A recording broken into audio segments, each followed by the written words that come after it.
classic British upside-down cake traditionally features a sponge baked on top of a layer of fruit. It's flipped once it comes out of the oven, so the fruit bottom becomes the top. They could do all sorts of things with different fruits, different flavours, and the fruit must be one that must hold its shape. It mustn't all fall apart and become mushy. The bake is crucial. You're adding liquid to a batter and baking it so the top roasts and cooks properly and the sponge bakes properly, creating an upside-down cake that's moist, light and full of flavour. Really nerve-wracking. I haven't had any breakfast this morning. My hands are still a bit shaky, but I'm just trying to be calm and methodical, which is not me at all. Most bakers are using a simple caramel made of sugar and butter to help keep their fruit in place at the bottom of their tins. I think a lot of people are going to do round, so I thought I'd do a square one because, you know, it's a bit more pleasing to the eye, really, these days. You know, it's a bit more modern. So it's 10:30, 11:30, 12:30. But worried about time, Manisha is using a caramel substitute. So you're having golden syrup underneath? Golden syrup. Yeah. So when I turn it over, hopefully it'll look golden brown. That's quite unusual to use golden syrup underneath. It'll make it very sweet, won't it? Yeah. Are you going to be lining that at all? No. You're not? So have you had any problems with using golden syrup? No. Unlike Manisha, Victoria isn't taking any shortcuts.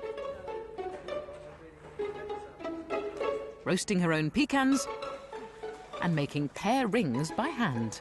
I think it's very easy, because you're cooking fruit or vegetables, for them to sort of mush. And I thought if I at least attempt to have some structure, then that adds a visual component that perhaps will make it attractive when it's tipped out. While some bakers are hoping to succeed with traditional ingredients, everyone associates pineapple when they think of upside-down pudding, but I've just put a bit of a Caribbean twist on. others are aiming higher.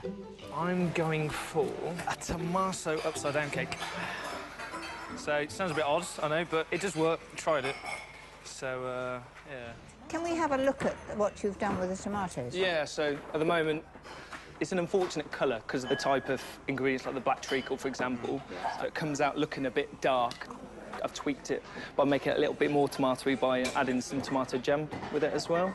Well, he's original anyway. We're waiting. He's a maverick. But there's more than one maverick in this year's bake-off. It's maybe a slightly surprising thing. Parsnip, you just kind of use it like a carrot cake. It doesn't actually taste too radical. Everyone has loved it so far. Just need to keep that up.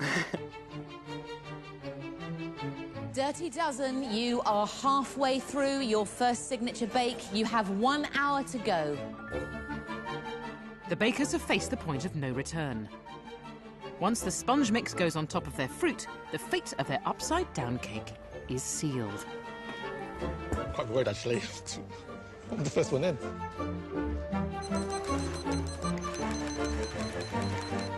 Praying, I think, is the next stage. Fingers crossed, people. Fingers crossed.